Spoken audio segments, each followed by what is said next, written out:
அனைவருக்கும் வணக்கம். திருமூலர் இயற்றிய திருமந்திரத்திலிருந்து அழகான பாடலுடைய விளக்கத்தை பார்க்க போகிறோம்.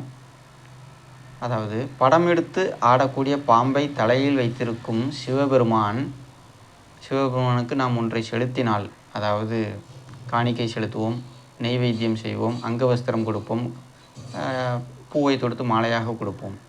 இதனால் அவர் திருப்தி அடைய மாட்டார். ஏனெனில் நாம் கொடுக்கப்பட்டது வெளியில் இருக்கக்கூடிய மக்களுக்கு, நம்மை போன்ற வெளியில் நடமாடி கொண்டிருக்கக்கூடிய மக்களுக்கு அது போய் சேராது. அதனால் சேரவில்லை என்றால் அவர் திருப்தி அடைய மாட்டார். இதுவே நம்மை போன்ற பக்தர்கள் வெளியில் நடமாடி கொண்டு இருப்பார்கள், சிவனே என்று அமர்ந்திருப்பார்கள். அவர்களுக்கு நாம் ஏதாவது ஒரு உதவியோ, காணிக்கையோ, உண்ண உணவோ, அங்கவஸ்திரமோ, உடையோ நாம் கொடுத்தோமே ஆனால் அதனால் திருப்தி அடைந்து நம் பாவங்களையெல்லாம் போக்கி தடைகளெல்லாம் தகர்த்து நம்மை வளம் அடைய செய்வார் அப்படி என்கிறது இந்த பாடல்.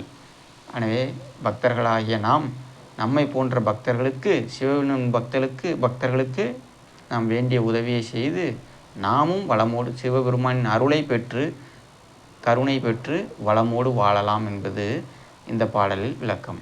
மிக்க நன்றி.